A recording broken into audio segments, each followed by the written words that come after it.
ওর যে এইখান থেকে ওর পাটা নাই, ওর বাড়ি গাড়ি তৈরি করার জন্য বা ব্যাংক ব্যালেন্স হবে এই উদ্দেশ্যে দেওয়া না। ব্যবসা যদি ওর জন্য হয়, বিশাল ব্যবসা, অন্তত 3 বেলা ও 3 মুঠো ভাত খেতে পারবে, এই জন্য ব্যবসা। আসসালামু আলাইকুম সবাইকে। আজকেও যাচ্ছি সেই ইব্রাহিমের নিকট, যার এক পা নাই, ছোট্ট একটি বাচ্চা। তাকে লাস্ট ভিডিওতে আপনারা দেখছেন, পানের ডালা দিয়ে আমরা ছোট একটি ব্যবসা ধরিয়ে দিয়েছি। আসলে ব্যবসাটি ছোট হলেও সেই ব্যবসার মধ্যে আছে বিশাল এক স্বপ্ন। ইব্রাহিমকে আমরা বলেছিলাম যে এই ব্যবসাটি তুমি যদি অন্তত 1 মাস ঠিকমতো করতে পারো, তোমার জন্য বিশাল এক গিফট আছে, উপহার আছে। সেটা একমাত্র আমার মাথায় আছে যে 1 মাস ওকে দেখবো আমি। 1 মাস যদি ও ঠিকমতো ব্যবসা করতে পারে, তাহলে 1 থেকে 1.5 মাস পরে ওর জন্য বিশাল এক সারপ্রাইজ আছে। সেটা আপনারাও অবাক হয়ে যাবেন কি সারপ্রাইজ ওর জন্য অপেক্ষা করতেছে, ও ঠিকমতো ব্যবসাটি চালিয়ে যেতে পারছে কিনা। আর আজকে হলো ওর ব্যবসা ধরানোর 3য় দিন। এর আগে আমি বলছিলাম ওকে যে ঠিক 2 থেকে 3 দিন পর আমি আবার আসবো তোমাকে দেখতে, তোমার ব্যবসা কেমন চলতেছে, আমি প্রায় খোঁজখবর নিব। এভাবে 1-1.5 মাস গেলে দেন তোমার জন্য বড় কিছু করা হবে, যেটা তুমি ভাবতেও পারবা না। আর আপনারা দেখতে থাকুন ভিডিওতে ইব্রাহিমের ব্যবসা কেমন চলতেছে। একটু পরে ইব্রাহিমের সাথে আমার দেখা হবে। আসসালামু আলাইকুম সবাইকে। ইব্রাহিমকে আমরা শুরু থেকে কোথায় যেন, ও এখানে না কবির, এটা না সামনে, কবির সামনে, ওই যে এখানে এই দোকানের পাশে। ও তো নাই, কোথায় ও? এখানে বসেছিলাম না?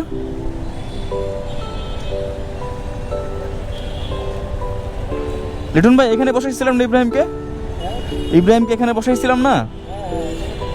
নাই তো।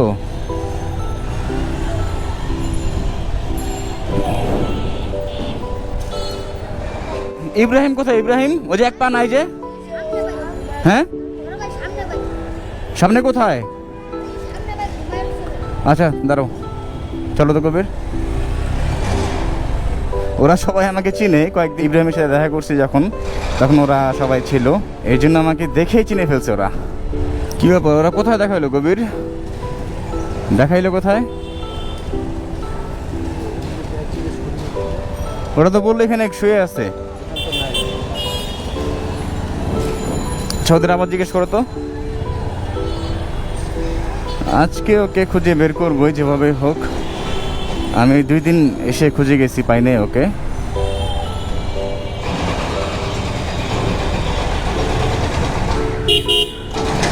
তুমি এদিক যাও না, অসুবিধা কি? কই ইব্রাহিম, কই? নাই তো, ওকে পেলাম না তো ওকে। হ্যাঁ, পাবো কোথায় ওকে? এক্স্যাক্টলি লোকেশনটা বলো আমাকে। এখানে ছিল তো, তো এখানে নাই। ওদিক বলতে কোন দিকে? তুমি বলতেছো ওই দিক, যাবো কোথায় বলো আমাকে? শিওর তুমি পাবো? দেখছো তুমি সকালে দেখছো এই এরিয়ার মধ্যে দেখছো ওকে? এখানে শুয়েছিল তো, এখানে পেলাম না তো ওকে আমি। রে কি এক বিপদ। ও বলতেছো ওই দিক, তুমি বলতেছো এই দিক। আচ্ছা আগে ওই দিকটা রাউন্ড দিয়ে আসি। কবির আবার ঠিক মতো দেখো তো, কোনো আশেপাশে শুয়ে আছে নাকি। ও থাকে এতটুকু এরিয়ার মধ্যে। ওইখান থেকে আসলাম তো, পেলাম না তো ওকে। চলো আবার দেখি।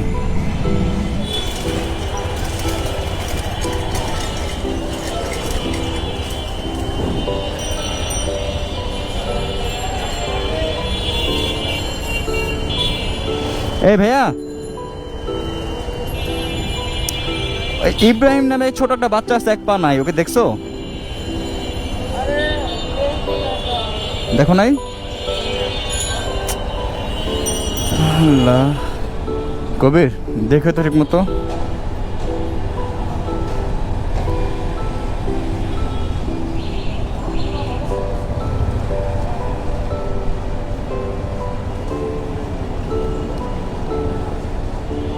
পাইছি।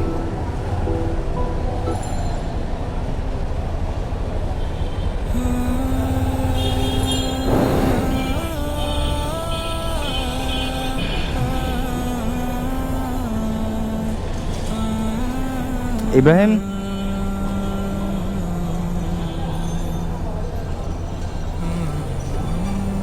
এখানে ঘুমায় আছো কেন? হ্যাঁ, ঘুমে ধরছে এই জন্য এখানে ঘুমায় আছো? তোমাকে যে ব্যবসা দিছিলাম, কোথায় ওটা?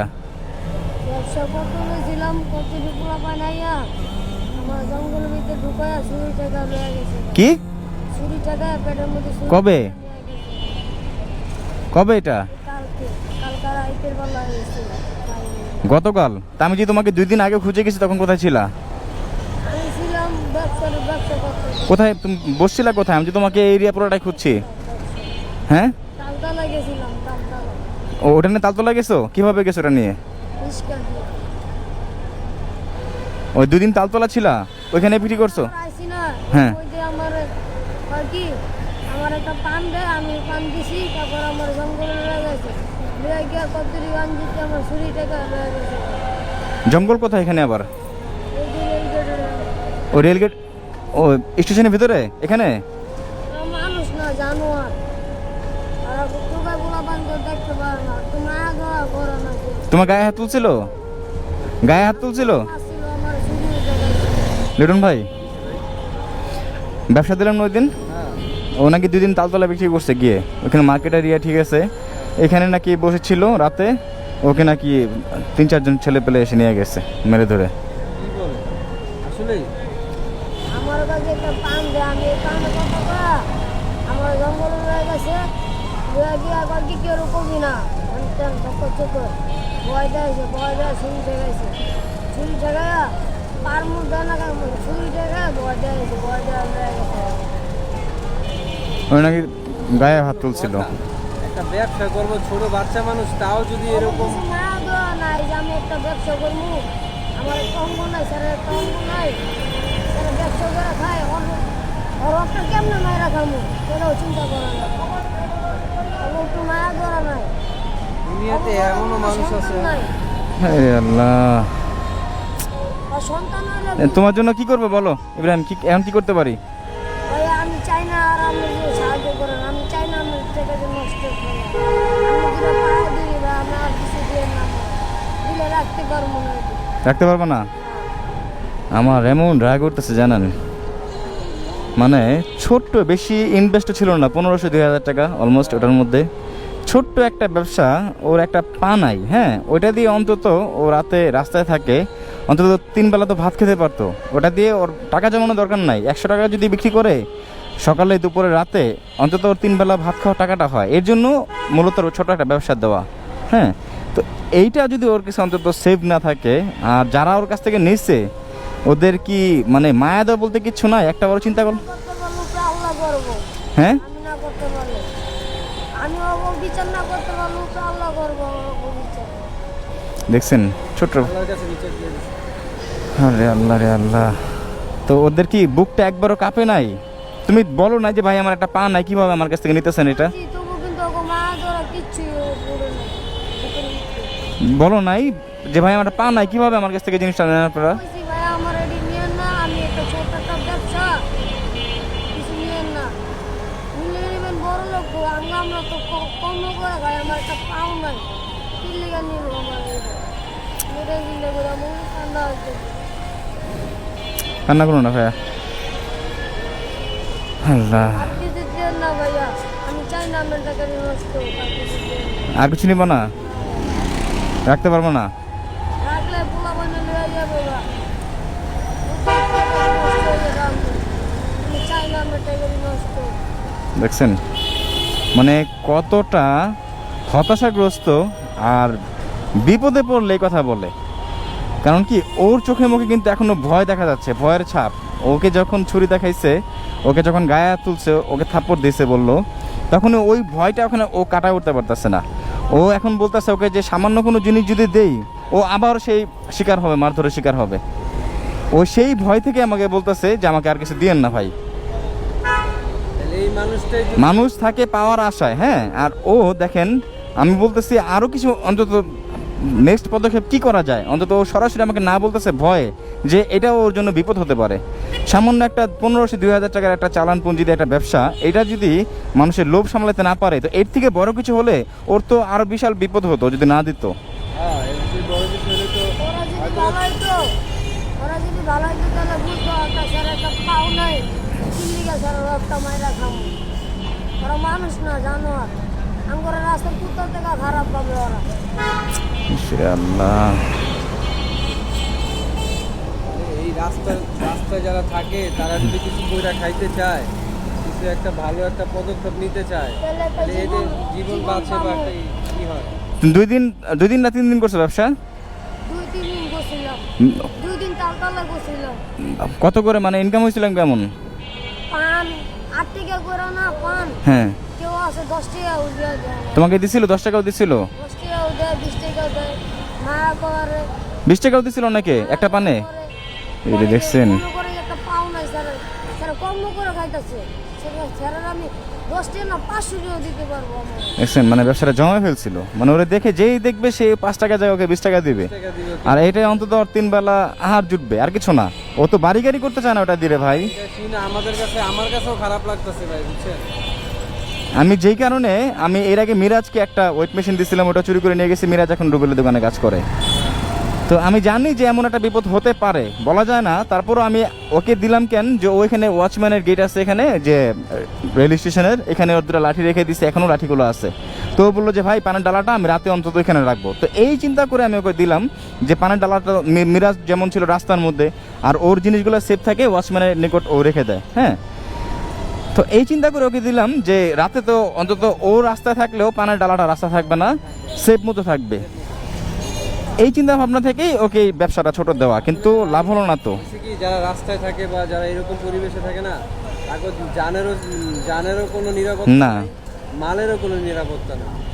ওরা যে কিছু করবে বা কিছু আগাবে সামনে, এই কিছু মানুষ আছে আর যারা আমার যদি আমার স্বামী যদি পরিবার থাকতো, যারা নিচে এবারে ধরতো আমার পরিবারে, তোমার ফ্যামিলি থাকতে তো তুমি রাস্তায় থাকতা না। তোর বাপ মাও নাই, তোমার ফ্যামিলি থাকলে রাস্তায় থাকতে না না। থাকতাম না, ফ্যামিলি এই নাই জগতে দেখেই আমি তো আইতাম না। এই জগতে আসতা না, ইসিরে আল্লাহ, কত কঠিন একটা কথা। হ্যাঁ, একদম কোনো জায়গায় লাগছে যে এই জগতে আমি থাকতাম না। মারা যাওয়ার পর আমি রাস্তা জগতে আইছি। বাবা মারা যাওয়ার পর রাস্তার জগতে আসছো? কথা অনেক মনে পড়ে। আমার বাবা যে মুখ কামে চাইতো না, আমার ভাত খাওয়াই দিত, মুখে তুলা ভাত খাওয়াই দিত। ও, তুমি একটাই ছেলে, শুধু একটাই সন্তান? কিন্তু বাবা আমার পোলা বই গেছে। তুমি বাবা বলতো এটা? তুমি একটাই সন্তান তার? আমার বাবা কত 10টা না 20টা না, আমার একটা পোলা। আর তার সেই আদরের সন্তান আজকে একটা পা নাই, চিরজীবনের জন্য রাস্তায় শুয়ে বসে আছে। আমার বাপ মারা যাওয়ার পরে আমার পড়ায় শুরু হয়েছে। এরে আল্লাহ, আমার বাপ যে মারা গেছে না, আমার মা একটা বিয়া করে গেছে। আর করে গেছে। তোমার আপন মা তো ছিল না? তার গর্ভে তুমি হয়েছিল না? আমার আপন মা কিন্তু আরেকবার লোকে বিয়া করে। মানে বিশ্বাস করতে কষ্ট হচ্ছে যে যার গর্ভে ও জন্ম হয়েছে সেই রাস্তার মধ্যে রেখে চলে গেছে। হ্যাঁ, কতটা কষ্টে কথাগুলো বলতেছে লিটন ভাই, ভাই চিন্তা করছেন? কিছু মা আছে সন্তানদের জন্য জান দিয়ে যায়, আর কিছু মা আছে সন্তান মা জাতটাই এমন, আপনি প্রত্যেকটা মানে একদম হিংস্র প্রাণী থেকে শুরু করে সাপ থেকে শুরু করে আপনার যত হিংস্র প্রাণী আছে জঙ্গলে, দেখবেন কি যতই হিংস্র বা মা থাকে মার মতোই বাচ্চাদের প্রতি একটা, মানে আপনি যদি ধরেন একটা সিংহ বা একটা বাঘ, হ্যাঁ, যত হিংস্র ও কিন্তু দুনিয়ার সবচেয়ে হিংস্র প্রাণী, কিন্তু ওর সন্তানের সময় কিন্তু ঠিকই মার ভূমিকা পালন করে, অন্য কাউকে দিতে চায় না, অবলা একটা প্রাণী থেকে শুরু করে। আর আমরা মানুষ হলো মানে সৃষ্টির সেরা জীব, আর আমরা মানুষ যদি সেই হিংস্র প্রাণীদের হামানায় ফেলি তাহলে আমরা মানুষের কাতারে পড়ি না। কেমন মানুষ হলাম আমরা? আপনার একটা ছোট কুকুর ছানা আছে না, একটা কুকুর দেখবেন 7টা করে বাচ্চা হয়, 6টা করে বাচ্চা হয়। একটা বাচ্চাকে নিয়ে আসেন তো, দেখেন ওর মা কি করে আপনাকে কামড়ে ধরবে, বাচ্চাকে নিতে দিবে না। আর মানুষ হয়ে তার সন্তানকে এইভাবে রাস্তার মধ্যে ফেলে দিল, একটাবার চিন্তা করলো না আমি সৃষ্টির সেরা জীব, আমি কিভাবে এটা পারি? এটা কুকুরও তো সেটা পারে না। তো আমরা মানুষ হইলাম কই? দেশে একদম আল্লাহ, কি করা যায় ওর জন্য একটা? কি করব, কি করা যায় বলো আমাকে, অন্য কি করতে চাও? আমি আর চাই না আমার কিছু করার জন্য। আমি চাই না আমার থেকে উদয় নষ্ট হয়ে যাবে। দিলেও কি পোলা মানে নিয়ে যাবো ঘরে। নিয়ে যাবে না? আর আমি পোলা মানে বেশি ভালো না, খারাপ। ওর এই কাঠের লাঠিটা আছে, আর আমি কিনে দিয়েছিলাম লোহার, স্টিলের যাকে বলি আমরা। তো ওই লাঠিগুলো সম্ভবত ওইগুলো বের করো তুমি, মজা ভাই করি না। ভয় বের করো না। ওইগুলো না কেউ ভয়ে বের করতে পারে না যে কখন এগুলো চুরি হয়ে যায়, যে কারণে এই কাঠের একটা লাঠি ও পেয়েছিল, এটাই ও বহন করে। আর কাঠের লাঠি কেউ চুরি করে না। কাঠের লাঠি চুরি করে না। আর উনি চুরি করলেও কি ভাই যাবে চালাইবো, উনি তো পাতলা লাঠি না। বিক্রি করে ফেলবে এগুলো।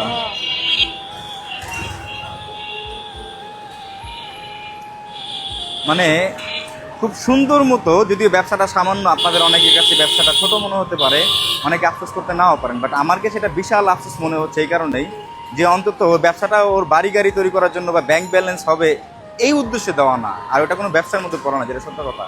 ব্যবসা যদি ওর জন্য হয় বিশাল ব্যবসা, অন্তত 3 বেলা ও 3 মুঠো ভাত খেতে পারবে, এই জন্য ব্যবসাটা ওর দেওয়া। বাট ওই আরটাও ছিনতাইকারীরা কেড়ে নিয়েছে, ওকে মারধর করে। ছিনতাইকারীগুলো না, ওর রিজিকটা পর্যন্ত কেড়ে নিছে। যদিও কোনো অসুবিধা নাই, আল্লাহ পাক কারো রিজিক বন্ধ করে রাখে না, একভাবে না একভাবে রিজিক ব্যবস্থা করে দেয় আল্লাহ তাআলা। তবে একটু খারাপ লাগলো যে ওর গায়ে নাকি হাত তুলছিল। দেখি তোমার পা দেখান, ওর যে এইখান থেকে ওর পাটা নাই। মানে এর আগে অনেকবার আমি বলছিলাম যে দেখেন, দুনিয়াতে আমরা মানুষ সৃষ্টির সেরা জীব, আর সেই মানুষ হয়েও কুকুরকে আমরা হার মানাই। কুকুর ছানা 7টা জন্ম হওয়ার পরও রাস্তায় যখন থাকে তখন আমরা কিন্তু অনেকে ছোট বাচ্চা আদর করে ধরতে যাই, তখনও কিন্তু একটা কুকুর, মুরগি বলেন, বাচ্চাদের হাত দিতে দেয় না। আর একটা মানুষ হয়ে আমরা, যার গর্ভে ও জন্মগ্রহণ করছে, সে নাকি রাস্তায় ফেলে চলে গেছে নতুন সংসারে আসায়, নতুন জীবনের আশায়, অথচ ওর জীবনটা একদমের জন্য একদম বিচ্ছিন্ন করে দিছে। ওর এই পাটা বিচ্ছিন্ন আমার জীবনটা একদম শেষ হয়ে যাওয়া, জীবন শুরু থেকে শেষ হয়ে যাওয়া। ওর লাইফেও কীভাবে দাঁড়াবে, কি করবে না করবে সেটা কোনো আশ্বাস নাই। আল্লাহ তাআলা চাইলে সবই সম্ভব। আর ওকে যে আমি অন্য কিছু করাবো তার কোনো সুযোগ নাই। ওর কথাগুলো, ওর যে সমস্যা, এই সমস্যার এখন মূল সমাধান হলো পুনর্বাসন। হ্যাঁ লিটন ভাই, ওদের এখন অটোরিক্সা চালাবা, মিশুক বড় হলে, যাক আল্লাহ তোমাকে বাঁচায় রাখুক, অন্তত কাজ করে খাওয়ার। বড় হলে মিশুক চালাবা, যাক তুমি যদি বড় হও আল্লাহ তাআলা তোমাকে সুযোগ করে দেখ, আমি তো আছি এলাকায়, কোনো অসুবিধা নাই, তোমাকে মিশুক আমি কিনে দিব। আর এখন তুমি যতদিন আসছো, আমি প্রায় আসবো, তোমাকে খাবার দেওয়ার ব্যবস্থা আমি করে দিব। তোমাকে এখন আপাতত কোনো ব্যবসা ওকে দেওয়া যাবে না, কারণ কি দিলেও অন্তত ভয়ে আছে। ও নিজে আমাকে বারবার না করতেছে যে ভাই আমাকে কিছু দিয়েন না, টাকা নষ্ট করেন না। কতটা ভয় পাইছে যে এখনো ওর চোখে মুখে ভয়ের ছাপ লেগে আছে। প্রায় আসবো, অন্তত খাবারের ব্যবস্থা আমি করে দিব। তোমার তো এটাই দরকার, আর তো কিছু দরকার নাই। হ্যাঁ, আর ওদের এখন যে বর্তমান যে জিনিসটা প্রয়োজন সেটা হলো পুনর্বাসন। আপনি যতই চেষ্টা করেন ওদের কোনো ব্যবসা ধরানোর জন্য, ওদের জন্য কিছু করার, কোনো লাভ হবে না। ওদের জন্য প্রধান যে কাজটা দরকার সেটা হলো পুনর্বাসন। আর এই পুনর্বাসন আমার আপনার মতো সম্ভব না যদি সরকারিভাবে সাহায্য সহযোগিতা কেউ না করে। আর এটা সম্পূর্ণ সরকারি দায়িত্ব। ইনশাল্লাহ ভবিষ্যতে কিছু একটা হবে ওদের জন্য। তবে ওদের পুনর্বাসনটা হলে আমি যেটা মনে করি যে ওরা যে রাস্তার জীবনে থাকে, হ্যাঁ, আপনি যতই যাই করেন ওদের জন্য আপনাদের ভালো করতে পারবেন না। ওদের আগে থাকার একটা ব্যবস্থা করতে হবে, যেটাকে আমরা পুনর্বাসন বলি। ওদের সেটা নিশ্চিন্ত করে তারপর ওদের ভবিষ্যৎ পরিকল্পনা চিন্তা ভাবনা করা। আর ইব্রাহিম, তাহলে আর কিছু দিব না তোমাকে, তুমি শিওর তো? ও হ্যাঁ, আর ভুলে গেছি। কবির, বাইক থেকে ওটা নাও। ও এই যে ট্রাউজার, এটা পাইছে কোথায়? দাও। কিনছো কোন টাকা দিয়ে, কিভাবে কিনছো? কি ব্যবসার টাকা দিয়ে? ব্যবসার টাকা দিয়ে তুমি প্যান্ট কিনছো? ওর ব্যবসার টাকা দিয়ে প্রথম 2 দিনের মধ্যে ও ঠিকমতো খাওয়া দাওয়া করতে পারছিল, ও একটা প্যান্টও কিনছে। এটাই ব্যবসার শেষ যে চিহ্ন, এটাই আছে। তবে আল্লাহ যা করে ভালোর জন্যই করে। আর কিছু বলবো না। তুমি এটার মধ্যে একটা প্যান্ট আছে, প্যান্ট বলতে কি ট্রাউজার, যেহেতু গরমের সময় এখন ট্রাউজার কিনছি তোমার জন্য, একটা গেঞ্জি আছে, ঠিক আছে? আর আমি প্রায় আসবো। হ্যাঁ, খুশি? আর কোনো চিন্তা করবো না ভাইয়া। তাহলে এখন তোমার জন্য কিছু করলাম না। আর ওর জন্য যদি করি, কি করব কোনো নিশ্চয়তা নাই। ওকে মারবে, ওকে ধরবে, ওকে ভয় দেখাবে, আবার ওর কাছ থেকে নিয়ে যাবে। যে কারণে আমি শুরু থেকেই, আমি জানি এমন কিছু একটা হওয়ার সম্ভাবনা আছে যেহেতু রাস্তায় থাকে, আমি অল্প অল্প কিছু করে ব্যবসা দিচ্ছি। আমি যদি তখন তৎনগত বিশাল কিছু দিতাম, অন্তত 5-10 হাজার টাকা ইনভেস্টের মতো এরকম কোনো ব্যবসা যেতাম, ও রাখতে পারতো না, পুরোটা নষ্ট হতো। বরঞ্চ ও যে ভয় পাইছে তার থেকে বেশি ভয় পেত, তার থেকে বেশি মারধরের শিকার হতো। তা আল্লাহ যা করে ভালোর জন্যই করে, বুঝে শুনেই করে। দোয়া করবেন সবাই ওর জন্য। আর আসসালামু আলাইকুম সবাই, আল্লাহ পাক আপনাদের সবাইকে ভালো রাখুন। আসসালামু আলাইকুম। ইব্রাহিম, আমি আসি তাহলে। হ্যাঁ, স্বপ্নগুলো বুকে নিয়ে